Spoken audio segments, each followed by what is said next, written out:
Gold jacket, green jacket, who gives you? Hello, everyone, and welcome back to the Gold Jacket, Green Jacket podcast. We're here for episode number 76. My name is Christian Dragonetti, and ladies and gentlemen, here at the Gold Jacket, Green Jacket podcast, we are very fond of a few things. Good golf is one of them. Good content is another. But a third thing that we're very fond of is an abbreviation. We're all fond and very well aware of who SGM, Short Game Michael, is. And many of you may know the podcast by an abbreviation of GJGJ. And so in light of recent weeks and some of the content that has been coming your way regarding a certain person in this podcast, it felt only right to formally introduce a new abbreviation. So ladies and gentlemen, without further ado, I'm pleased to introduce Mr. Colourblind Numbers himself, CBN, Joel Mitchell. Jolly, mate, how are you? Oh, I'm sweating. The fuck was that? 10 minutes ago, we were sitting down and he goes, right, this is what we're going to do. Let me run with the intro. Yeah. And I'm like, I don't like that. I don't like that at all. But you like that one, don't you? No. What the fuck was that? So you were What's formerly it called? ABN? CBN, Colourblind Numbers. What colour one? Raptor, that one's for you. Bullshit. Admittedly, I didn't do myself any favours because You spent all weekend doing Colourblind Numbers? No. Well, on my irons I did. Oh, true. You see the photo? I did see the think photo. You did reshare we put all it on the listeners story. How's things? You well? Very well. Good. Yeah, after that abysmal attempt to... No, I really hope it catches on. CBN. There's no way. I'm Ah! imploring. If you were a member at Rosanna Golf Club, people that do that to CBN. If it you- kind of rolls done it. it does. Just like SGM does, right? If you're a member at the Rosanna Golf Club or you know Joel Mitchell in any way, shape or form, and you see him after seeing this episode, I thoroughly encourage you, please try and adapt to CBN. I think I will it works. forget you exist. Yeah, it kind of works. So if he's going to think that if he's going to forget that you exist, win-win. These fucking... So yeah, thank you very much. Things are good. As always. Good. As always. Now, before we go any further into recent rounds, I will just give a quick shout out to everyone who's gotten in touch about the head covers. Yeah. At the time of listening, so Friday, the order has already been placed. Oh, good. There's been plenty of stories going up. So we're currently recording on a Monday. I will be emailing Big Dog at the time of recording tomorrow, Gorgeous. right? By the time you're hearing this, it's already done. I've got a funny feeling I might order a few more just in case someone comes out last minute and goes, There'll be I some- want one. there'll be something. Have I missed the boat? Someone will hear this on Friday and go, Oh, fuck. Right? So, yeah, I'm probably ordering a couple extra just to be safe. beautiful. So, yeah, hopefully you've gotten This in is touch. after he said he's never doing this again. Well, we made it perfectly clear that this is going to be the last order for 2025 at least. Yep. And then we have a lot of personal things to get to, right? You've got a very busy schedule. You've just sent that basically the entire month of September is off the cards. There'll be three out of the 4 weeks of September I will not be in the state. Yeah, fantastic. So we'll have to figure out some things. lot A lot of diary planning, all right? a lot of colour by numbers. A lot of Colourblind numbers. lot of CBNs. You could do at least 500 levels. There's not level. Okay. Is it just a one per day? There's not. I'm not explaining this. I'm not explaining. Oh, you just- Can you pay for more levels? Have you paid for more levels? no, it's not pay to win. I mean, it's Colourblind numbers. How hard could it be? There is too many ads though. Spoken like someone who's anyway, genuinely oh my upset. god, he's reeled me in. Okay, Hey, he's got ladies me. and gentlemen, let's get into recent rounds. I'm going to go first. Yeah. Yesterday being Sunday, I played in the Chasing Birdies event at Hidden Valley. As per usual, Mark had that thing running like a clock. It was perfect, right?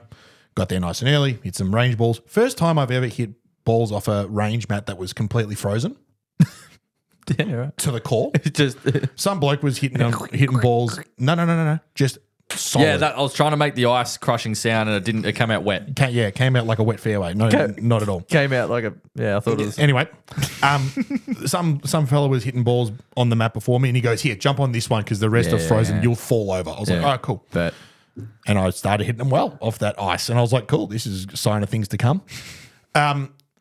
Went for the briefing, hit 2 putts on the practice green. That's always fun. And then walked out to the first tee and had 30 points. Like nothing to see here. Kind of a bit average.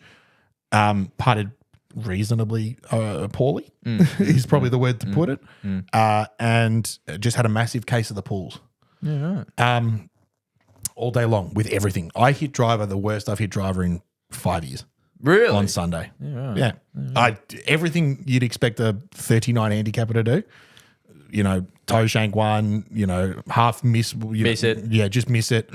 It was close, right? It was really bad. And when I got home and realized that the body was in agony, I was like, that's probably why. Yeah. That probably helps. Maybe a slightly unnatural warm up. Yeah. Maybe. Slightly unnatural have warm up something to do and with probably a little bit too much golf over the last 3 weeks with lessons and extra games and Of course. time off and There's things that blah. are changing. Yeah. You're changing some things. So, while and adjusting. my shoulders are tight as anything and I've got a stiff neck and all that kind of stuff now. So it's just, it happens, right? But no, the event itself, Hidden Valley is so much fun. I've heard good things. It's so much, you'd love it. It gives me, and I might, if you've played Hidden Valley, you might think the same, but you might not. It gives me like Californian country club vibes. Oh, really? All the fairways seem to be lined with like cypress trees, and it's sick. Like, I like it. I really do like it. The quality of the course is great. Fairways were in pretty good nick. Greens were a touch bumpy, touch furry, but oh well. Yeah, what do you get? But it's awesome. 18th, a really funky little par 3, like a island green, How long is that hole?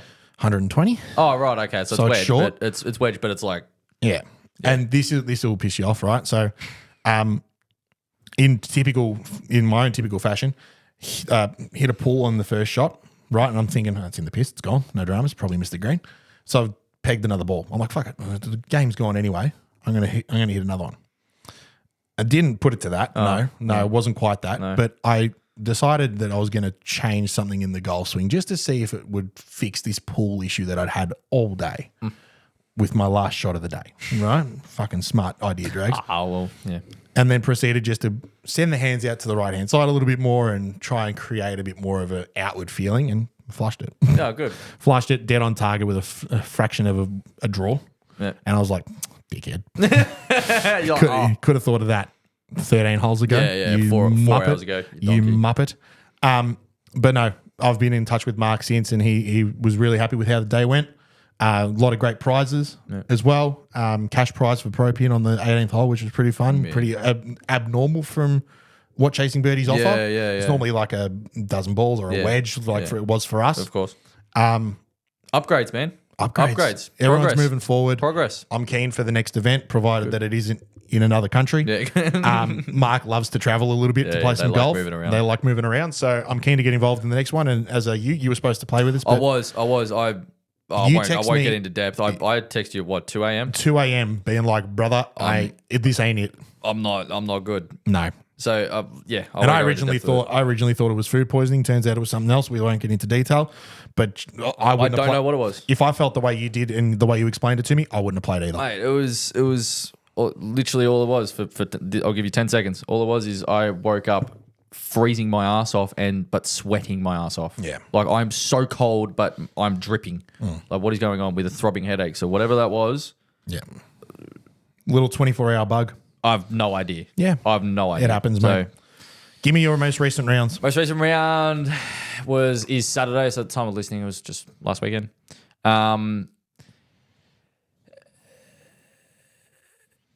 Enjoyed it. I don't know how to really describe the round. I played on Saturday as well, and so we've got some things we want to branch Yeah, on. I have something I want to bring up, but I had even par, right? And started reasonably well. Ball striking was great. Control was great. Got my 3-wood back that broke. Oh. So 3-wood came back, which was happy days. Changed the setting on my driver. So it was on B2, so it was slightly upright and open. Upright and more loft by like stuff all by half a degree each time. So I flattened that back down to A1. Yep. Just because I found I was trying to manipulate it a bit too much and feel like it was drawy. And anyway, I won't get into that. But my irons are in the best place they've ever been. Nice. I'm hitting the iron. The ball striking is fantastic. Awesome. With some of these adjustments and some of the speed training I'm doing, I've like drivers completely gone out the window in terms of like just straight out of the center, hitting it where I want Consistency. to. It's just I'm struggling with ball striking with it at Yep. the moment. I'm just building up speed, trying to get the club head moving as quick as I can. Right, and we'll think straighter later. That's what Bryson always said. Or Yep. a few of the other top the guy said. I'm They're sure Raptors said it to you as well. Exactly. He goes swing as hard as you can for a bit, and then your little dial back. Once you can control that, that was your old max. So I'm like, beautiful, right? But considering the weather elements, it was decent. Yeah. I'll take it. Like if it was during a tournament and I produced that sort of display of golf and produced that score in those elements, yeah, happy days. Did I drop a lot of shots and like make mistakes? Yes, absolutely. We both did. Yeah, so we teed off 12. Here's how blowy it was Saturday. A lot of the listeners do play Saturdays and tune in a lot, and a lot of at the clubs we actually do play at. So, started on 12, and I hit 9-iron from 166. That's a big 9-iron. Yeah, and On a par 5. on a par 5. Yeah, I almost missed the ball off the tee, like almost missed the actual face, and it just sort of like just went, peh, and just like it somehow went straight because I just met it with square club face. So I'm like, that is disgusting. I'm gonna have 200 in downwind. How embarrassing, right? And I'm like scoping. I'm like 166. I'm like, I was considering hitting wedge, Jesus. like it was just absolutely howling. And then like 11 was our last hole of the day, which is 80 to 9, almost 90 meters shorter than 12, and I hit 6-iron in Yeah. from 10 meters shorter. Like it was a very, very hard day. It was very strong wind and it manipulated the ball a lot. So considering the way I hit it and the elements, I'm pretty happy with that. Yeah. So didn't hole all that much. I holed this one bomb on 17, but that was about it. Nice. And sort of just cruised around. But I haven't been playing an awful lot of like full rounds in the past like few weeks. There's been some stuff going on. I've been working a lot. So I've just been trying to do practice sessions. So the actual scores for comp rounds aren't like reflective of what I'm really sort of doing. So I'm not too fast. It was more just to get out. I was with Raptor and a couple of other guys. So, but very, very happy with, apart from driver, everything else I'm very, very pleased with. Okay. Very pleased with how the ball control is. Feel very comfortable with an iron in hand. So, I think you and I are in very opposite positions at the moment. I'm very happy with driver, despite how shit I hit it on Sunday. yeah, well, Those other things have gotten in the way. But Yeah. like the last 6 weeks, my driver's been my strongest club. But everything else has been a bit blech, hence Yeah. the lessons with Raptor. I also played on Saturday. And without shadow of a doubt, they were the most difficult conditions I've ever played golf in. that was just without raining or anything like that. But the course is playing very good at the moment. Yeah. It's very good. Everything's a bit sort of browner and damp and sort of that dormant sort of look, but the playability is still there. The greens are great.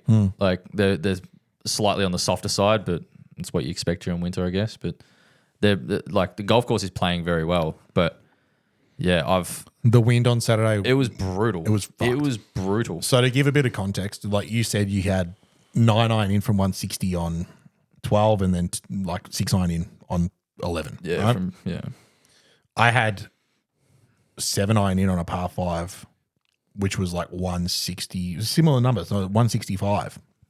I didn't hit it the greatest, left it a bit short of the green. Yeah, but I knew it was and plenty of club. Yeah, more than enough. Plenty of Probably club. more than enough. Yeah. And so it's just ridiculous. And then, you have longer clubs on shorter holes and you're like, what the fuck?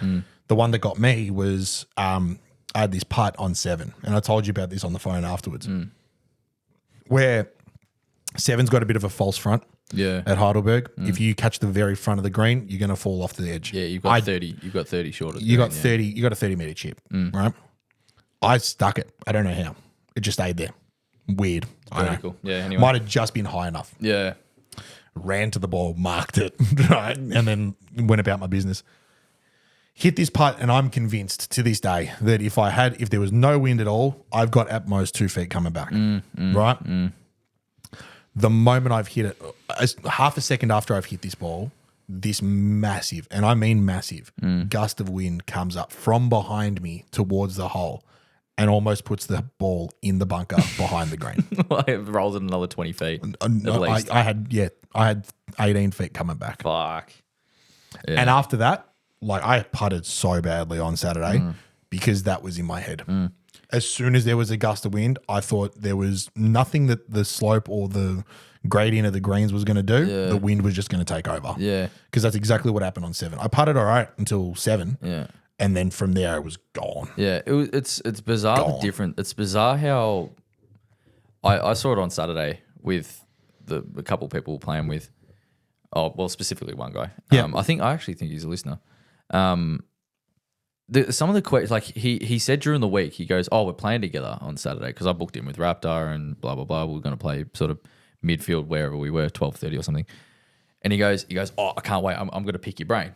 I'm like, "Awesome, Great. I'm Sounds easy." good. He's a great guy and he loves questions. He's sort of getting really invested into it and he wants to get it better. So I'm like, "Yeah, great. Yeah, shoot." Like anyway. Go for it. And what shocked him the most was actually how different, not only myself, but as well Marcus as well. His golf IQ is pretty good. Yep. He goes out there to enjoy it. He's not out there to shoot scores. He is now because he's dropped a lot of handicap. He's improved. Well, when I say improved, he's playing some good golf recently. But this guy was like, how do you adjust? How do you make the decision of what club to hit? And what shocked him the most was how little I club downwind and how much I club up into. Yeah. That's what shocked him the most because he thought it would be. The same. I actually asked him the question. I'm like, what do you think it affects it more? Is it hitting downwind or into? And he actually said, oh, well, it should be the same. He goes, but I tend to club down more going downwind than club up into. And it should be the complete opposite. It should be like a 2-to-1 ratio almost, I find. Yep. Like there was shots where I had 128 in and I've got 7-iron in my hand. Like, and he's pulling out 9-iron. I've got 2 clubs more than him. And he only probably hits 9-iron 130, but it's into, and he goes, "Oh no, I reckon I can get it there." And I'm like, "I'm not getting 8-iron there, dude." Yeah. And I hit it a club further than you. You got a club less than me. Yeah. Like it sort of blew his mind. And then downwind, it'll have 145, right? And I might still I might still say to myself, I still have to hit 9-iron pretty hard, right? It's not 8-iron because it'll still go long. There's still wind to affect it, but he's pulling wedge out or something like that. And once again, I've got club more, but I hit a club further. Yeah. And he's got a club less. And it's like, it sort of raised a bit of alarm bells were ringing because he's a decent player. He plays off high singles, like decent player. He's not stupid. He knows his way around a golf course. Pretty good ball striker. He plays all right. Plays some good golf. And it was sort of alarm bells were ringing and going, is this everyone? Is this every club golfer? Is this every sort of amateur around these golf clubs? Do they have like a false sense of idea about what wind actually does to the golf ball and how it may affect it? And it sort of just raised my eyebrows a little bit. And I asked him the question. I'm like, what, in terms of spin rate, because he notices, that spins more into the wind. And I'm like, do you think wind affects the spin rate? And he goes, absolutely. He goes, downwind, it decreases spin rate. Into the wind, it increases. I'm like, oh my God. I'm like, no wonder you can't hit the green into or downwind, is because you have no idea what the ball does. You have no idea what wind actually does to it. So for about 2 holes was just me because he was just asking questions about what it actually does, and it was just me literally giving him knowledge of what all the theory, like what actually it is. Like downwind, it just increases ball speed. Into the wind, it decreases ball speed. Simple. The spin rate doesn't change. No, it might change a tiny bit, maybe, but all it does is change ball speed. That's literally it. And it just like his eyes went, oh my God, like it just sort of changed it changed his perspective on exactly how he views playing in windy conditions and how crosswinds won't actually do as much to it as you think. If you hit a straight ball and there's a 30k crosswind right to left, it's not going to move that ball that much. No. It is going to affect it. It will. But if you hit a draw with that 30k right to left, this thing's going to go sailing because of the spin axis. We won't get into that. Oh my God. But it's shit like that. It just, his eyes went like this, like, oh my God, I've been thinking about this all wrong. And then his next 6 holes, he's starting to choose the right club. He's starting to hit 2 more clubs than he would actually think, or he would hit only 1 less club downwind or something like that. So he started hitting some golf shots. And it just, kind of shocked me. Yep. As to I'm like, oh my God, the knowledge of this game or the misconception of like choosing a golf shot or understanding what these elements do. It kind of opened my eyes a little bit. And it's not just picking 2 or 3 different clubs, more or less, whatever it might be. It's how you then approach the golf shot after correct. that. Yeah. For the longest time when I first joined Heidelberg, I never considered the wind. Yeah. That was the last thing I worried about. And yeah, granted, I was playing off 25 and a half and, you know, I'm just worried about hitting the ball out of the grooves first. Do you know what I mean? Yeah, making And contact. making contact and putting it forwards. Yeah. Let alone left or right. Yeah. So, you know, when you get up to a ball and it's 150 meters and it's blowing straight into your face, even just a little bit, Yeah. you're not thinking about the wind. And the less you feel it, the less you think about it, of Yeah, course. correct. Saturday for me was such an eye opener because you're right. The side stuff doesn't really affect it all that Yeah. much. Yeah. If you hit a It's straight not ball. nearly as much as forward and back, right? But there were instances and there's been instances in the past where, if you can figure it out and change the way you hit the ball a little bit as well, because it's all well and good having 120 in, which is, pretty easy 9-iron downwind. So you go, I'll just roost a pitching wedge there, whatever the mate. Yeah, you might not need to. Yeah. You might need to roost a gap wedge, but like lay off a pitching wedge Yeah, for yeah. whatever it might be. Yeah. Even though it's your 99 number. Exactly. Yeah.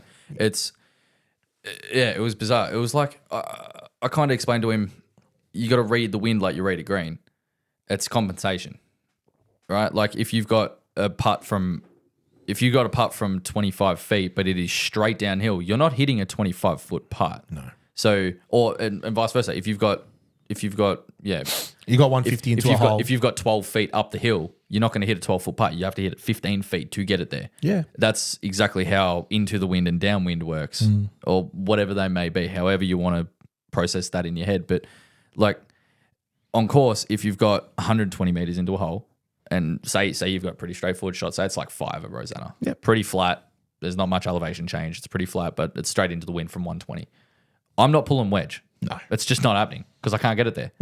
Right. And so now you got to all of a sudden go, okay, it's like you're reading the green. You got to understand how much that's going to compensate for. So where do I have to get this ball to start? Yeah. Almost. So I'm like, okay, this is going to get me to 132. Yeah. So all of a sudden, from 120 is like a pretty stock wedge. Now all of a sudden, I'm hitting a 85% 9-iron just to hit at that 120 number. So it's like, read it like a green and then make your adjustments from there. Yeah. And now that's your new number. So that's what I was explaining to this guy. And we actually talked through it. I was almost like his caddy for 3 or 4 holes. And he was saying, oh, what number do you think this is playing? And this sort of opened his eyes because he goes, oh my God, I hear this all the time on TV. 165 yards playing 181. And he goes, now I understand what that playing 181 means. He goes, I get it. They're now hitting a 181 meter shot or a yard shot. I'm like, yeah. I'm like, does this make sense now? Yeah. And it blew him away. It Yeah. completely blew him away. He goes, I can't believe that's what that means. He goes, I'm like, what did you think that meant? He goes, I don't know. He flat out just goes, I don't know what that meant. So he goes, I never And read that's into fair it. enough. Which There's is fine. nothing wrong with that. Which is fine, Like yeah. the knowledge of golf is so in depth and there's so much to learn about this game. That's why no one's mastered it yet. Yeah, correct. Right? Correct. And so like it's an outdoor sport. You're playing in conditions. You need to learn how to play into those conditions. What's key for me what was key for me when learning how to play in the wind was forgetting that, and I've never really been one to think about this, like forget thinking about the speed of the wind in terms of kilometers per hour. I think about wind in 2 terms. In footy terms, by saying like it's a 5-goal breeze, right? Because, one end gets the breeze and they kick 5 extra goals in the other team in the first quarter, whatever. Yeah. And then in terms of clubs, Yeah. right? So I'll be outside walking through the car park at work going, it's a club and a half. Yeah, clever. Club and a half today. It's a bit windy. Yeah. Right? There was an instance a couple of weeks ago where I'm standing on 8, right? I was up the flag at 135. The first thing I do was throw a bit of grass up because it was windy. And I go, right, it's 134, it's uphill. So it's uphill a club and it's into wind a club. Yeah.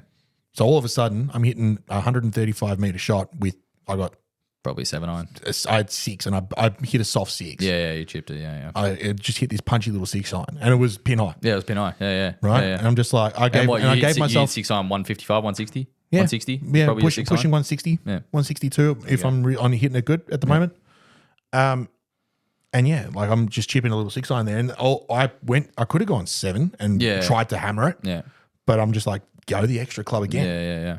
Take a little bit more, and then you don't have to be perfect with it. And you should correct. still get it there at Yeah, least. correct. Do you know what I mean? Yeah. So I think you talk to or you watch videos of anyone who's been at the top of the game, Tiger particularly. Mm-hmm.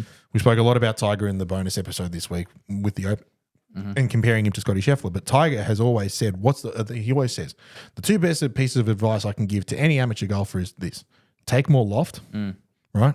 Or with driver, like you need more loft with driver, and take more club. Yeah, take more club. Yeah. Always take more club, not less. All right. And playing downwind, especially, right? Be cautious about taking less club, even when playing downwind. Well, exactly. Yeah. Because you might find that if it's heavy enough downwind, the wind will actually knock the ball out of the air. Smash it on its head. Yeah. Smash it on its head and knock it out. Yeah. So you might think, oh, geez, it's down breeze here. I'm going to open the shoulders with driver. You send this thing to the moon and it goes just as far as it does on a normal day. Yeah. And you're just thinking it's just going to take off like a rocket. Yeah. And see you later. You're on the green all of a sudden on a 500 meter par 5. Yeah.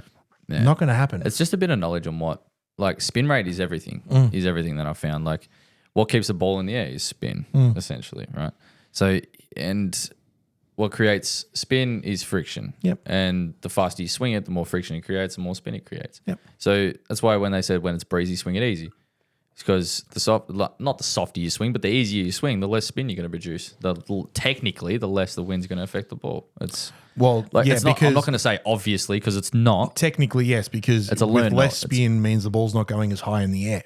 Well, generally, it's not going to slow the ball speed isn't going to get affected as much. Yeah. So is it going to go further? Not necessarily. No. But you're definitely not going to lose control because people try and hit winds and all of a sudden you see this ball go yeah. and they go, oh, it's hit a wall. Yeah. It's like, yeah, because you've tried to smash the club at that yardage. That's not going to get there. Like, But for everyone who turns around and goes, oh, it's hit a wall. yeah. There's still that little percentage of blokes that goes, oh, there's that low riser you like to hit again. Now the one that just gets it, apexes beautifully and just drops on a just dime. drops Yeah, on a because dime. it's going nowhere. It's going nowhere, dude. Yeah. So that's why you tend to see, particularly in different events on tour, right? We've just had the Open Championship this week and it's Links Golf. And there's two things you can be guaranteed with, or a few things you can be guaranteed with Links Golf. One, it's going to be firm, yeah. which means the ball's going to roll heaps. Yeah. Two, generally Links Golf courses are put around coastal areas. Yeah. So there's wind. Yeah. There's a It's lot of definitely wind blowy. and you're going to get some It's weather. extremely exposed. So those two things combined, right? Coastal areas and a bit of weather is going to mean wind. That's why you tend to see players for the Open or for Links Golf tournaments, right?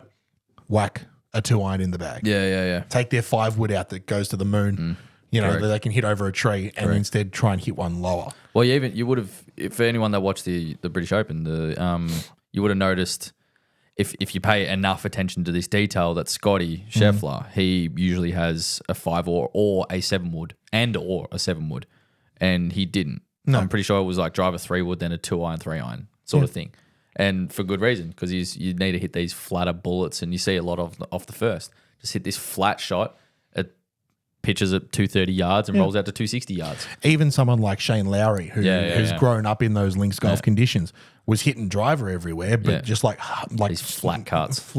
These flat cuts, and he's holding off the finish. Yeah. He's not finishing his take or his swing, sorry. Yeah. And so trying to generate a bit more, like trying to bring the trajectory of the shot down. Correct. Or hitting a stinger, as Yeah. people would call Yeah, it, right? yeah. Trying to hit these low bullets. Yeah, pretty much.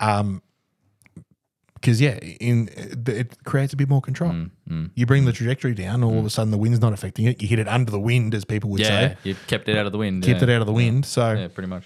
it's ridiculous. But no, in fairness though, Saturday was, like I said Saturday was earlier, brutal, man. the hardest Saturday was conditions hard. in terms of wind. I've played in difficult conditions before. I'm not a fair weather golfer. I don't think I am anymore. Yeah. I was back in the day. There's definitely a If it preference. wasn't 24 degrees at least and sunny, I wasn't going out. You still have to go out and enjoy it. Still have to go out and enjoy Yeah, it. but And when you're going through experiences like I had on 7 with that putt, and you're looking at your playing partners going, what the fuck do you do with that? Just laughing about it. You can't.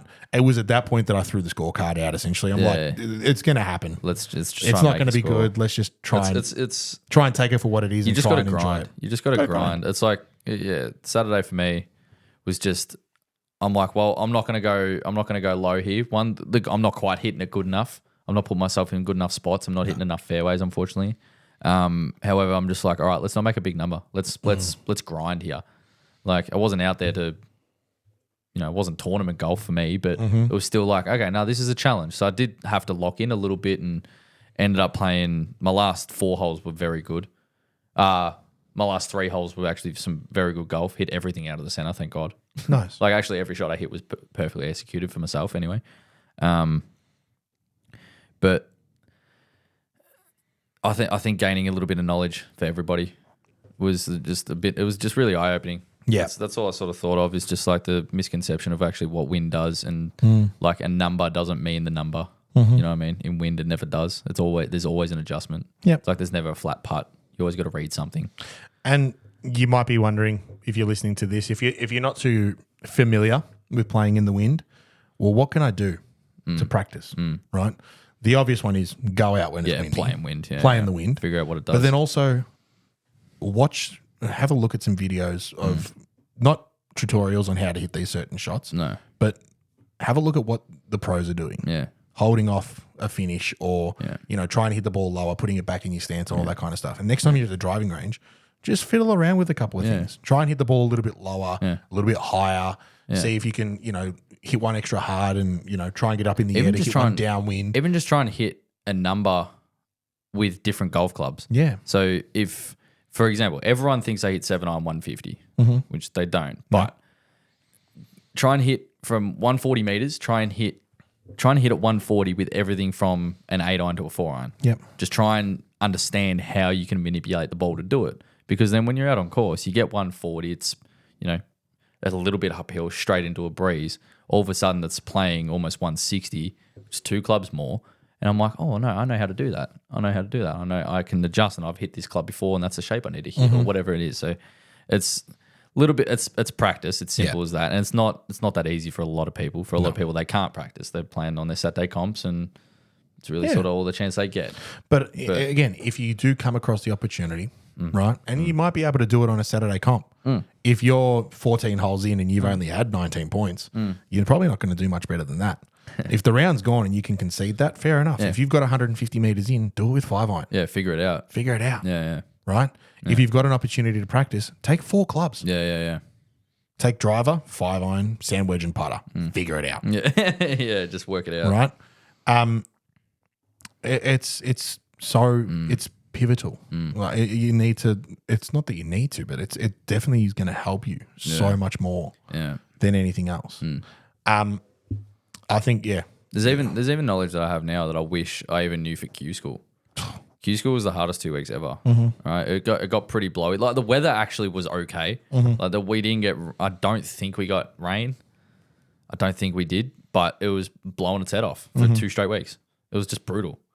Like I don't think there was ever a yardage where I hit my stock yardage with the stock club. Like I never had 148 and I'm hitting 8-iron. Yeah. Like I never had that. I'm either hitting fucking 5-iron or wedge. Yeah. Like it was bizarre. So it's like that made it even harder to then adjust. And if you don't have your best stuff with that in that sort of event on that sort of golf course in those sort of elements, like you just have to figure out a way. Yeah. Like you just got to deal with it, unfortunately. So. You said a minute ago that you hear that everyone hits their 7-iron 150 meters. Do you know what the actual average is that I heard the other day for worldwide for amateur golfers 7-iron yardage?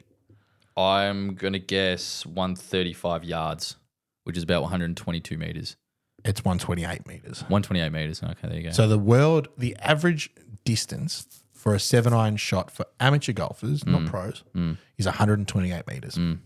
So if you're standing there saying, well, no, I hit mine 150, well, you're in one of 2 categories. You're either a liar or you're above average. Yeah, correct. Fair enough. Yeah. I know I don't hit my, especially at the moment, I'm not hitting my 7-iron 150 meters. It's more like that 147, 145 meter shot. And that's just because I'm not hitting it great. But it's also cold. Exactly. So, and I know that we can have this conversation in the middle of January. Yeah. And it'll be floating around that 155, 156 meter. Yeah. Because it's just for the sheer fact that it's a bit warmer and the ball's going to be further. Correct. Yeah. Right? To a factor of 5 to 10 meters. If you want something that's going to humble you, for those listeners, go, if you somehow do have access to it, like a launch monitor, like a TrackMan, like a simulator, Like, or maybe not a simulator. They're a bit boosted. They're a bit blow boosted. your mind. They're a bit boosted. But the amount of times when so at Fresno, we've got a TrackMan now, which is awesome. And there's been so many times during fittings where Marcus will actually come into the shop going, "Oh, how's this?" Like they ask him, "How far do you carry a hybrid?" Yeah. And they go, "Oh, 180." And sometimes their totals aren't 180. They just think, "Oh, I hit it 180 once." So that's my new stock yardage. And it's very humbling for people. And we even had a corporate day where like Raptor again was standing on 18T and asking everyone, how far do you hit driver? And the closest person, the closest guess to their actual distance won, I think, a dozen balls or something like that. Yeah. And the closest person that got to their guess was 14 meters, Jesus Christ. That's a long way. which is a lot. It just proves that actually players don't, people don't know their yardages. Exactly. It's just the difference in I hit my 5 iron 215 once or 225 once, but I don't now hit my 5 iron 220. Yeah. You know what I mean? It's just I've actually got my data from my lesson 2 weeks ago with Raptor, and I'm looking at it right now. and I'll finish up with this. There was actually a few people that said the TrackMan was wrong on this exact day. Because they said I hit my driver 255 and they couldn't hit it past 230. Yeah. Just couldn't do it. Oh, TrackMan must be reading it wrong. It's like, it's a $50,000 machine, mate. It's not reading it wrong. Anyway. So, and this, again, is humbling because I have all the data here from my most recent lesson with Raptor, which was a couple of weeks ago. Yeah. And granted, these are with range balls, which Yeah, is going to knock some distance off. Of course. And in the Is it cold, normalized or was it unnormalized? I don't know. If it's normalized, it should give you 2 numbers. Range ball and then like adjusted. I think it's that's all I've got. I can Hand go down. Yeah, that should be like your normalized. So that should be what the TrackMan thinks it would be with a Pro V. With an actual golf ball. Yeah, right. I think that's pretty much what it's saying. Yeah, cool. Fair enough. I think. Okay. Well, then, yeah, it's humbling because I don't hit anything nearly as far as what I normally would expect. You know what I mean? And I'm talking by a factor of nearly 20 meters.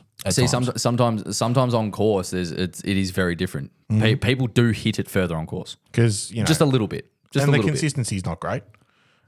With my striking, my 9-iron is probably the best of all of them.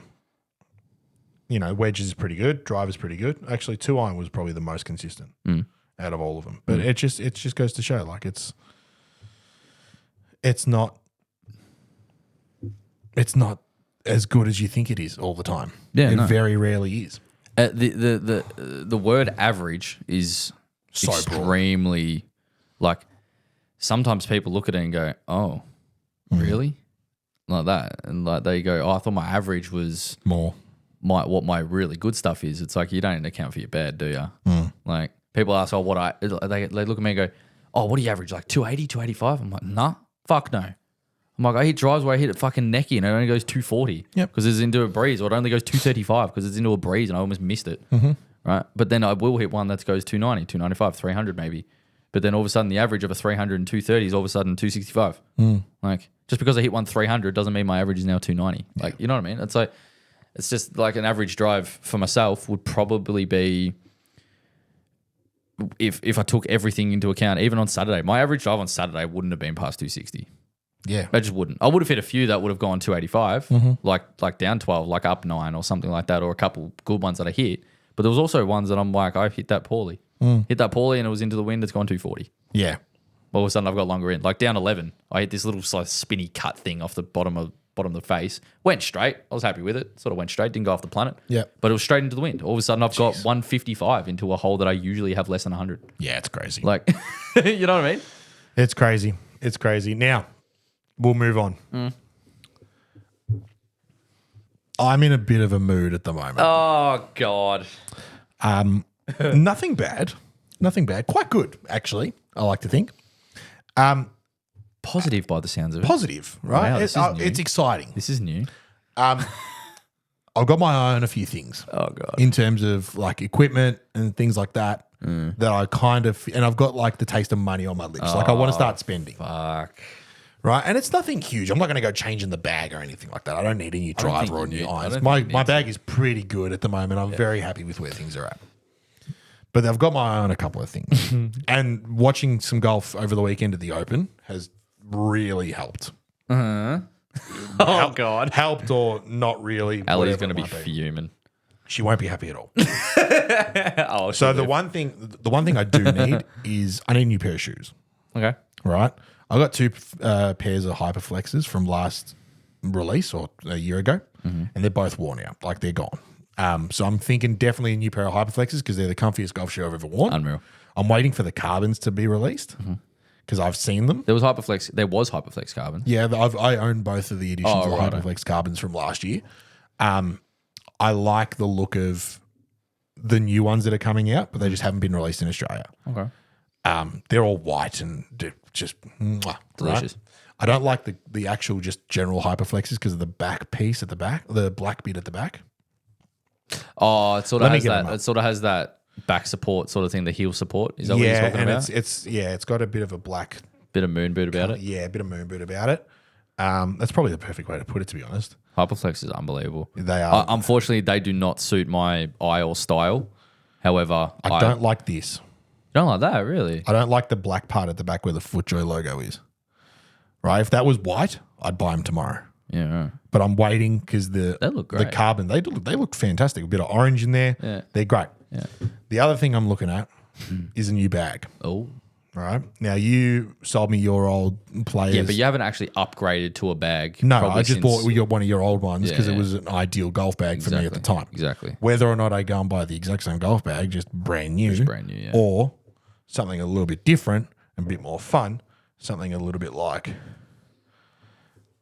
that Oh, is. I did not see that coming. I fucking fell in love with this thing. Now, for those of Really? you who might be wondering, if you watched the Open over the weekend, they released a like limited stuff for the Open, and Shrixon. That's actually is the really brand. nice. It's a beautiful looking golf bag. It's in maroon. It's got some blue in there. Get a bit of gold trim. Big Shrixon logo on the side. I think it's pretty as. I think it's really nice. For the price range, probably wouldn't be interested. It's a bit steep, and the missus would definitely say no. Yeah. You're in trouble if you get that. A lot of trouble. Yeah. Otherwise, I've been thinking about just getting another one of these bad boys that we've got here in the studio, another Lynx Legend, but in the green that you have. Oh, in the green. In the green. It's one So- of the nicest Lynx Legends. Yeah, It's correct. gorgeous. So even that Cobra bag looks so nice. That's I personally. limited edition stuff. Is that a grand? It's $1,000. It's a Jesus. 52-year limited edition. So Cobra are 52 years old this year. Do you want my honest opinion? Yes. Gorgeous bags. Yeah. I'll give it that. That Strixon bag is really nice. Yeah. I think the maroon and the brownish tinge to it won't last long in terms of like It'll your, fade? No, not as in quality. Not as in quality Oh, of the bag. I just want your like eye. Yeah, okay. You'll see it and you'll be like, Open Championship, bit sort of older, that antique looking style. 2 weeks later, you're like, fuck. See, I'm also. Is that just me? No, Is that just me? I back it. I Is that back just it. me? I back it. The other one I was looking at, and I'll show you in a minute. Mizuno have a beautiful bag. Well, you should get a Mizuno bag, kind of. Yeah, I back it. They just don't have Timeless on Mizuno would be really cool. right. Where is it? No, it's not a. Oh, he's gone down a rabbit hole now. Hang on. While you're looking for that, I have ordered a new bag as well. I know you have. So I ordered a. What's that? Yeah, so that looks really nice. It's a Mizuno stand bag in green and black. The only thing I don't like about it, it's a 14-way divider at the top. You don't like that? Nah. Really? I used to. Yeah. I was like, this is nice. Everything has its own place. Yeah, This is whole. SGM has it. Mitch has it. Yeah. And I see it and all the clubs are spaced apart and I'm just like, it doesn't look like a golf bag to me. It looks like an office desk. Everything's got its own place. Yeah, you know what I mean? Okay, interesting. It's just interesting. how my I eyes would have actually changed I actually kind of. Do you reckon that says something about the person you play with? a little bit. Like, or it says something about you, like the way you. I will say this fucking now, right? Your influence on my golfing likes and dislikes Yeah. is huge. Really? Huge. Okay. Right? Everything you do, I'm like, well, if it's good enough for him. Do you know what I mean? Like, you took me Yeah. into TSRs, Yeah. right? I would have gone somewhere else. I probably would have gone to Callaway first before TSRs. Lynx Legends, FootJoy gear, FootJoy shoes. I was Under Armour to the hill. Under Armour's awesome though. They're great. Yeah. Their clothes are phenomenal. Yeah. Their shoes, not so much. But I was willing to die by the sword. Yeah. Do you know what I mean? Yeah. And yeah, I'm just Yeah. I'm in the mindset now where I'm just like something new. Even grips. I think those cords I think they're literally tearing my hands apart. Really? Yeah. Right. I've had a lot of issues, be it stress related from work or whatever else. I've had a lot of issues with like dry skin on my hands, and I don't think these golf grips are helping. Well, they're not. They're harsh grips. They're very harsh. They're very harsh. firm. They are very firm. They're coarse. Yes. They've obviously got string in them, so do. they're a corded string. Yeah. I'm thinking about just ripping them all off and going know to what you should to a velvet. I'm just going straight all Yeah. black to a velvet. Do you reckon if you took the look away from things, Mm. because the way something looks in my golf bag is very important to me. I agree. I love the way things look. So I've got that green Lynx Legend at the moment, and I've got green head covers. Yep. Right. And that's the only reason why if I was to get a Lynx Legend, I'd want a green one because I have green head covers. You got I green have head our covers. green head Exactly. covers. It's a massive influence of Yeah. like you got to like what you're looking at. It's like buying a car. You got to like what you're looking at. Yeah. It's with everything. I Right. could talk about this stuff forever. Oh, Let's- yeah. we've still got a bit of We've time. got ages. Still got a bit of time, right? So why not, right? Anyway, but I've lost my train of thought now. How the look of something can influence you a little bit, and if you take the look out of it, Yeah, but what did you talk about before? Grips, that's the one. If you took the look away from how the golf club looks with a certain grip on it, yeah, for example, there's like the CP2 wraps, right? yeah, Do you remember those Yeah. white ones I had? Yeah. I put them on my clubs purely because my Tour AD shaft was white and orange yeah. and it blended. That was the sole reason I put them on. And they happen to feel really nice when they're brand Why new. do you think I put those multi-compound, all grey multi-compounds on my old Mizuno irons and my driver? Because they complement Because the they aesthetic. complement this. They complement the color of the head, Yeah. and the color The of color my scheme driver worked. shaft. Exactly. But if you took that completely away and just went from comfort and feel, it's hard to do when it's like look is important. You know what I mean? See, we say this, right? SGM has Tour Velvets on everything he has. Now, don't get me wrong. Black Tour Velvet grips go beautifully with his all black wedges, right? Everything's black. It's delicious, right? But he's also got them on his T100s, T150s rather, with and the T150s, they've got a standard stainless steel shaft and it's a chromed, well, it's a kind of chromed head, right? And they look kind of cool. It's kind of like The Tour Velvets are the most. they are the most played grip on Well, tour. I think they're the most universal grip. You can put them on anything and they just work, I which agree. I think is perfect. And this is why I'm sort of thinking maybe I'll just go and whack some +4s on, Tour Velvet +4s, get rid of the compound altogether, you know what I and just reckon? have something a bit softer in my hands. Yeah. Something a bit more You cushiony. use mid-size, don't you? No, if I was to go to something that offers a +4, I'd go back to standard. Okay. Because the whole reason why I was going mid-size in the cords was because they don't make a +4. Oh. And if you don't know what I'm talking about, Golf Pride release grips in what's called a +4. So the thickness of the grip is the same throughout. So they're not tapered as much from top to bottom. So if it's in a +4 variety, because it's the same size the whole way down and it's the same feeling in both hands, I'll leave it in a standard size. When it's tapered and it's more of a traditional shape of grip, I will go to a mid-size because it feels a bit bigger in my hands. There you go. Right? And that's something that we've worked out over the course. Because again, I would never have got those corded grips if you hadn't have come in here a year and a half ago going, these are mint. Yeah. These are the duck's nuts. Right?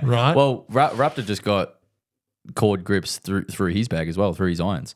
yeah. And he's always been those Grip Masters, the really tacky black ones. There you go. And the green ones actually. He had the green ones, which look delicious as well. But yeah, he's just put the cords on for something different. And I'm just started coming out the other side going, do I need to change grip? Like I might do something different. Look how See, beautiful. that is delicious. That's a Mizuno bag. It's delightful. That's just It's yummy. I love that.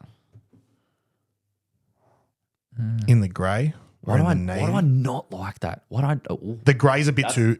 The grey's a bit too grey. Why is the grey too grey? It's Yeah, a bit- That's it's a a bit great way white. to It's put more it. white. It's black or navy. The navy looks really nice. The navy looks The navy beautiful. kind of looks like the Lynx Legend. They all one. look like Lynx Legends. Backing onto this though, it's about. I got told today that my bag's like 3 weeks away. Yes. So you recently ordered a golf bag as well. So do yourself a favor. Look up Lynx Legend two-tone bags. All right, Titleist Lynx Legend two tones. Right, and the actual design of the bag is exactly like you can see on your screen now. Exactly what I'm pointing at now. However, down the sides is let's say black, and then sort of this like middle section could be white, and then there's another variation of it where it's green and white. I'll try my hardest to put a photo up on the screen. Yeah, I've got one that I can just send you, but and I've got that. It's coming with my name on it, so that's the weight on it is the embroidery. Yeah. And I am so pumped because I can finally jump the hurdle of actually getting the balls to put my name on the bag and being proud of it. You know what I mean? That's a big thing. You know what I mean? It's like I've always believed, like I've seen, not to discredit them, but I've seen some trainees that do not have tour status, do have nothing, call themselves professional, but have the name on their bag. Yeah. And I don't know why that bugs me so much. You know what it is? It's the rookie who just got drafted rocking up to their first training session in a Lambo. Yeah, but Do you know what I mean? it's like I'm projecting that I'm more than I've earned yet. Yeah. And so even after some of the achievements I had during my time, after the things, I refuse to put my name on my bag because I cannot prove that I have tour membership. I cannot prove that I'm a professional golfer. And now I can.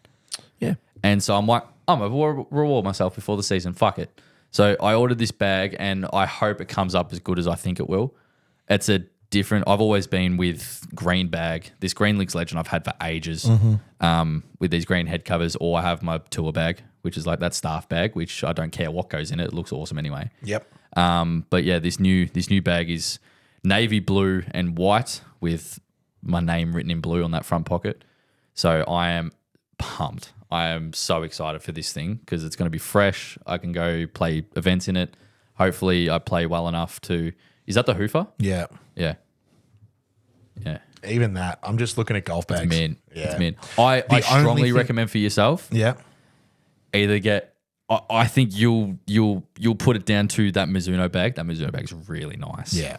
The only reason why... Or the green Lynx Legend. Okay, so I've had that for a couple of years. I bought this as a birthday present to myself like 3 or 4 years ago. Maybe 2 years, 3 years ago, I think. It's got the Heidelberg logo on it. I'm really proud of it. It's a beautiful golf bag. Took it to Barnbougle, loved it. My only gripe with Lynx Legend golf bags is they are a little bit too small in the barrel. And what point. Sorry? Yeah, sorry. You continue. What Sorry. I mean by that is that when you're shoving golf clubs in your bag after you've hit a drive or whatever it might be, if your grips are sticky, which all grips truly generally are, right? You only get halfway through. Grips are grippy. Grips are grippy, right? They get halfway through, and then all of a sudden you got half a wedge sticking out of your bag. You're like, fucking just jamming it in, right? That's my biggest gripe. Yeah. Which You understand with the design and 100%. size of them. And, it's you know, understandable. I completely get it. They don't sit the greatest on an MGI, which is what Yeah, I use. Exactly what it is. I find that when I put the bottom, MGI users will agree with me on this if you've got one. Daniel Rim actually cut his bottom strap low, cut it down. He's made some adjustments. He's made some adjustments, but the one adjustment I make is that I literally just grab the thing, twist it, and then fling it on. Yeah. So Yeah, it's yeah. actually a bit tighter. Yeah, a bit tighter. And it works. Yeah. Right, but only just. Yeah. So- Hence why you got that stand bag off me. Yeah. Which It's generally a bigger golf bag. the biggest stand bag. Yeah. But I'm pulling that thing in and out of the car every week going, why is this thing so fucking heavy? Would you ever heavy Yeah, it's heavy. your golf bag? Really? Yeah, when we go out later, I'll show you. What's in it? Nothing. Really? Apart from 6 dozen golf balls. Right. Because I'm losing heaps at the moment. that'll do it. No, there's not that many, but like, But my bag's so light. I don't know what it is, man. is it? I've got close to fuck all in I there. kind of recommend for yourself. When does the legs come in handy? When do you carry? I'm not getting a cart bag if that's what you're saying. What about a staff bag? Too big. That's not a cart bag. Too big. Really? Yeah. You're not carrying it. The So- MGI is. No, I understand that. I don't need a staff bag. I think there's too much going on in a staff bag for me to need it. What if you found like a more And compact just like, one? sorry, and just, yeah, no, but hang on, just hear me out. Just like you said with putting your name on the front, I feel like there's a vibe that comes with a staff bag. Right? I see blokes with staff bags at the golf club or anywhere else for that matter. I'm like, who's this bloke with a staff bag? All right, where's his caddy today? Is he here? Like to play at Bundoora? Like, what's going on? Yeah. So I don't like, they're just huge. And I just get flashbacks of Steve Williams just carrying this ginormous suitcase, Yeah. following Tiger around for 10 years, 15, 20 years, whatever it was. Yeah. And it just seems too much golf bag. I like the compactness, if that's a word, of a stand bag. Then it's premium stand bags you need I think so. because it's bigger than a stand bag, Or but it's not as big as your I staff do bag. like the legs. I use the legs a little bit. Yeah. Generally, when I'm out practicing on a Thursday, I'll carry it around and put it on a pool trolley and stuff, or wrap it in the back of a cart. Yeah, yeah. There is a need for a stand bag over a staff. Personally. Personally. Yourself. Yeah. Yeah. There's still times where I do go to the driving range and don't have my MGI with me. Oh, or of course. whatever else. Yeah, that's different, of course. I've got a lot of time where I don't have my MGI. Yeah, yeah. So I don't you go. know. I really don't know. There you go. But there's just a lot on the I market was, at the I was moment. picking your brain then and like trying to dumb it down to make sure you knew what you wanted. I think I do. That was the test. It's just a matter of picking which one. The only thing I've heard about the ping, and I told you a couple of weeks ago about Will Brennan, who's a member at the club. Yeah. He has a hoofer, ping hoofer, and it's not waterproof unless you go the premium to a stand Yeah, bag. you need the monsoon. Yeah, I think so. Whatever it might I think be they're called. I think they're But called monsoon the or one traverse. he's got is not waterproof, and he says if it rains even a little bit, this thing's sitting under the heater with clubs out for 2 days. Oh, And I'm like, okay, fair enough. And you look at all the websites online, and it's the number one rated stand bag on the market, the Ping Hoover. yeah. Except for that. Yeah, except for the that, fact that it's yeah. waterproof and it'll be, you may as well throw it in a bathtub as soon as water falls from the sky. Yeah. Because it's going to get wet It's anyway. going to get wet, yeah. So, Yeah, something to think premium stand bag is you. That's what that means. I think so. That's what that means. I think so. And that Mizuno one I just spotted looked unreal. It did look nice. Looks very nice. If you were to pull the trigger on that, I wouldn't be upset at all. You know what? I think it's Titleist or Mizuno for you Neither would I. because they're primarily the ones. And you know what? How do you feel about this for a statement? I feel like I can't use a brand of anything, hat, bag, clothing, anything that I don't have in the golf bag. yeah, I like it. I would like that Strixon bag, despite being delicious and beautiful. I don't have a single Strixon club in my golf bag. I don't play a Strixon golf ball. No. I don't wear a Strixon hat, and I don't for the reason that I don't have the equipment.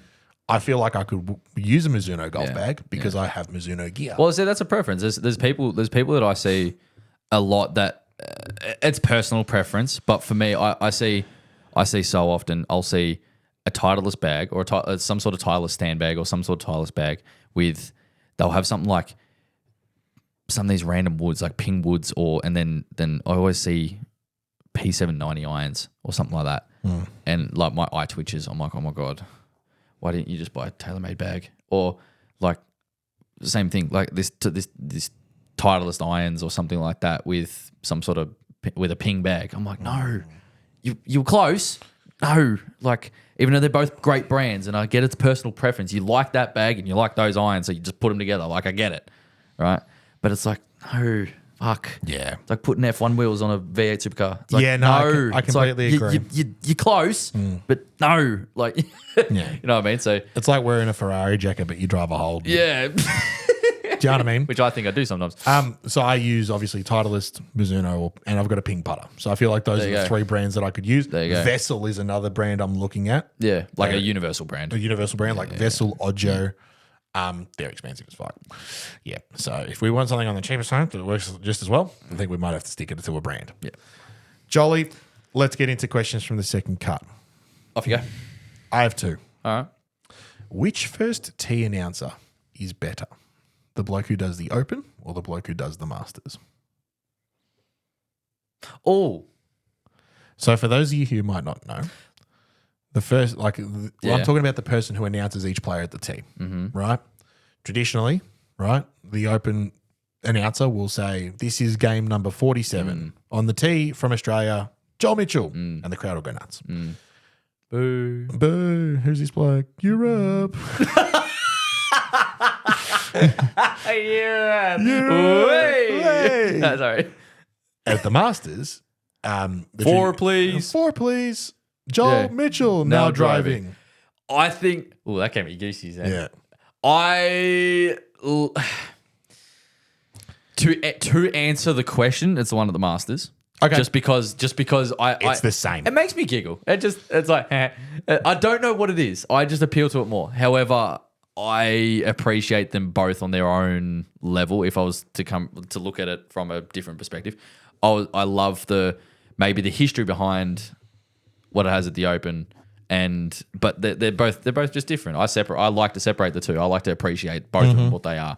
But yeah, if I had to choose, I love the Masters one. I love it. Four, please. I love it. I don't know what it is. But this is game number 39 from fucking USA, you know, or something like that. I'm like, that's really cool. Yeah. Like it's a genuine, you know. I They're appreciate both- them. I appreciate them both in their own. The Open Championship has spent a lot of time in the So last cool. few years So cool. embracing the fact that there are so many different nations of, like that these players come from to play, right? And they have all the flags up of all the competing nations at the tournament and stuff. And so for the announcer to actually say where they're from in terms of country is really cool, right? Especially when you got guys who are playing from, you know, Norway, and there was, I think, a bloke from Estonia, the first bloke ever from Estonia playing in the Open. So he gets to say from Estonia, whatever. Yeah. That was really cool. The Masters doesn't care. This is the bloke. This is the person. He's hitting. He's now teeing off. Good luck. Yeah, he's now teeing off. Have fun Have fun. or don't. And it's part of the tradition. The Yeah. Masters is so steeped in tradition. Yeah, And you know, Well, I think they all are. I think They they, both all are. are. I think it's because think the it's the Open. Yeah. This is who they are, and this is where they're from. Right. Whereas the Masters is This is the Masters. select field. We don't give a fuck where this you're is from. a select field. We don't give a fuck where you're from. Yeah. Like, it's not like that, of course, but that's.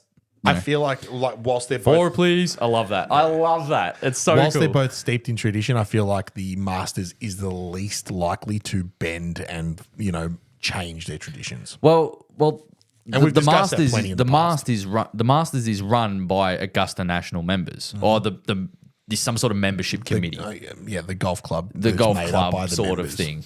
Like there's a bit more. It's a bit more complicated than just that. But then Yeah. you know the British Open is run by the R&A, and Yep. then I think it's the PGA Championship is PGA of America, and then the US Open is the USGA. So I think they're all very different entities, all working together in some sort of way. Yeah. Each and Well, in they their own all- different ways. I would like to think, and they all have their different traditions and Mm-hmm. the way they go about things and how they present people. I guess, Of course. but I think Augusta. Does it the best. I think not even does it the best. It's just my preference. It's just what I fair just enough. like that. I just love four, please. Like I don't know what it is Four, about please. that. I just- Tiger Woods now driving. It's like ooh, like the you know what I mean. But it'll be like This is game number 22 They don't even do that. from the USA. Tiger Woods. Like that's don't- really cool as well. Yeah, from the US Open as well. Yeah. The US, I think the PGA and the US Open tend to go through some like accolades that the players have accomplished. Yeah. Rattle off, you know. Oh, there's really? This I haven't amount of noticed times US Open winner, da da da da da da da da. And for some players who have won heaps, it just drags out. Just I do- know, it's I like that know, clip I know. of Tiger and Phil. He's like, yeah, we get it. Yeah. She's like, to the world golf champion. She's like, yeah, righto. You could go moving on. on. You could go on, moving on. Give us your second one. Second one. I'm invested. Okay, so on the topic of buying things, right? You're a Titleist affiliate. I am. Right? So I want you to try and take your Titleist bias out of this if you possibly can. Okay. Because there is one. Oh, there absolutely is. If there's one thing on the market right now that you want to purchase with your own money above anything else, what is it? It can be Very anything, good question. be it clubs, clothes. Do you want to buy a golf cart, right, and have your own cart? What do you want? What do I want? That's genuinely affordable. Not like, oh, I want to buy my own golf club and have 6 members and it's just me and my 5 mates. Shut up. You know what I mean? 2 groups of 3s. Yeah. Oh my god. Like right now. Come on, dickhead. Think. What's one thing that's caught your eye? You'd be like, oh, I'd spend money on that. Admittedly, I'm going to completely separate myself from Titleist and FootJoy to answer it. I was kinda hoping you would. Because all the stuff that I really, really, really want and like are Titleist and FootJoy. Yeah, fair. Right. And that's not even just because that's not even from a bias thing. That just the style of It appeals to you the the most. style of Titleist and FootJoy is me. I feel like it speaks to me the most. You know, the those shoes that Rory wore during the Masters, those Nike shoes with the little Azalea pink ones? base, the Azalea ones. Oh my god, I love those. They were sick. Absolutely love those. So I think the first thing that come to mind was that. Which I they really were like- sold out in minutes. that was gone so quick. They were sold out in minutes. I think probably that. Yeah. If I'm honest, that's probably the first thing that sticks out to me. Oh, cool. Yeah, it'd probably be them. Nah, cool. Very And good. that's not equipment or anything like that. Oh, It's just a pair of shoes. Equipment. Just- They're accessories. Just a pair of shoes. That's a pair of shoes. How I good. think that's what. I'm glad you turned away from Titleist for a second. yeah, That was good. yeah. Well, I appreciate other things. Now, I'm not going to say it too loud, Okay. and I'm not going to say I'd buy this or want this. Yeah. The TaylorMade bags that they had at the British Open were pretty cool. Let me have a look. Like, I'm not going to say I dislike TaylorMade. I'm not going to say that. There's some things that I really wish they would change and update and fix, or not even fix, but improve on. However, those TaylorMade bags, those staff bags, like the one that Scotty had and I think Fleetwood was using, that was that one? really nice. I really like that. Yeah, it's got a lot of gold trim. really like it's that. a few different colors made up of like a nice deep green, emerald green, navy blue. Just look up TaylorMade 2025 open staff bag. If I was to completely separate from everything, I wouldn't get that. I wouldn't use it. I wouldn't buy it. I wouldn't do anything with it. However, I just looked at it. I'm like, that's really nice. Yeah. I can appreciate that. I think that's really good. It's very nice. I think that's really good. Very I'm good. trying to think of. Have you got a question for me? Yeah, this is a weird one. Okay, hit me. This is a really weird one. Uh-oh. Do you know how for some people they need, like, this is really weird. Oh, God. Sleep insomnia. People going to sleep, right? Yeah. Or resting, and people listen to like an ebook, or people listen to sort of like a calming voice. Yeah, or, the weirdest. or it's not or me at all. Whale noises, or Yeah. fucking rain, or something like that. And some people listen to people's voices. So I think it was Michael Bublé listens to Matthew McConaughey. Hello, friends, or something. However he speaks. Yeah. Right. All right.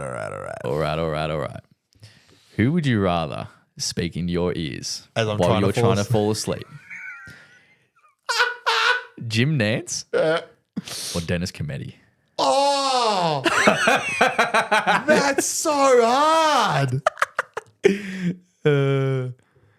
So two of the most iconic This is- in your world, two of Yeah. the most very iconic voices in two of the Dennis sports that you love. Dennis Cometti had that really deep, and Yeah. and so does Jim Nance. He has that really monotone, Yeah. the baritone sort of deeper, bit huskier. You're talking about, and Dennis what I mean? Cometti was second fiddle to Bruce McAvaney for the longest time. Correct. But if you ask me personally, I think Dennis Cometti is very slept on as a commentator. I agree. I think he's the fact that Bruce has done more with racing and Olympics and all that kind of stuff puts him in a whole other category But of his own. even the first couple But of AFL Dennis- games that came out, even on mobile and stuff, Yeah. you hear that commentary of Dennis Cometti. And He you- was and you- so good. and just the voice was extremely like the presence was there, and then you Yeah. have Jim Nance as well with the Masters music. with the music in the background. No, Okay, cool. Just the voice. just the voice, and they're talking you through something. I of feel your like choice. both of them could talk me to sleep through a hurricane. Honestly. Yeah, Like my Yeah. roof could be getting torn off my house, Yeah. and just as long as they're talking and the room's dark, I'm sleeping. Do you know what I mean? yeah. Who would you choose? I told you it was a weird one. It's like a weird. This is the weirdest, but yet one of the hardest questions I think you've asked me. So credit to you. Yeah, thank you, sir. Because both sports are extremely big in your life. Yeah, one huge. probably just nudges in front of the other. But I'm gonna say, and I'll explain a little bit. I'm gonna say Dennis Committee. really, Yeah, only because he's not doing it anymore. He's retired from commentary. Right. He doesn't commentate anymore. Jim Nance has recently said that he hasn't got long left. Yeah, but He's got maybe a year or two. I think he might have singled out an event that he wants to do as his last. Maybe it might have been no.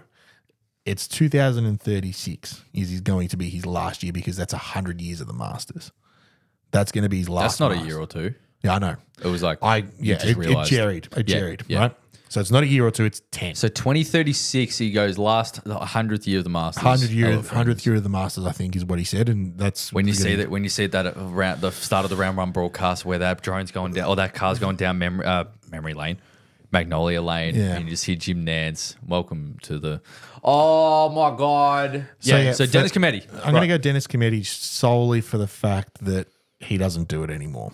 Bit of nostalgia, bit of childhood in there, and whatever else. Jim Nance, I've still got. Yeah. I've got to look. I can watch as much NFL as I want, and he's going to be commentating. I don't know if he still commentates the NFL. He might have given that up at least. Don't know.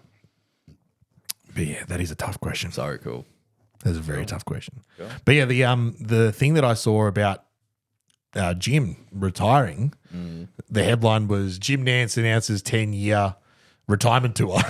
That's cool. I'm like, what's this about? That's cool. And he basically said in a passing comment that, he'd do up until the 100th Masters and call it a day. Yeah. How true that is, I don't know. Are you going to tell Jim Nance that he can't do it? No. I'm not going to. I'm not. Do you know what I mean? Cool. Yeah, very good. Good question. Very good. Ladies and gentlemen, thank you very much for tuning into this week's episode of the Gold Jacket, Green Jacket podcast. I've been Christian Dragonetti. That is CBN, Mr. Colour by Numbers. Head down and hit the like and subscribe. Follow us on Instagram and TikTok. Leave us a 5-star review. Follow us on Spotify. Thank you so much to everyone who has gotten in touch about the head covers, who's purchased them not only in this recent iteration, but in the last couple as well. We thoroughly appreciate your support. It does not go unnoticed. And we love seeing them out on course. So if you've got one and you're out there, send us a photo. It will get shared. Yeah. Signed, sealed, delivered. That's what's going to happen. Other than that, hit them very, very well. We'll see you next week. Cheers.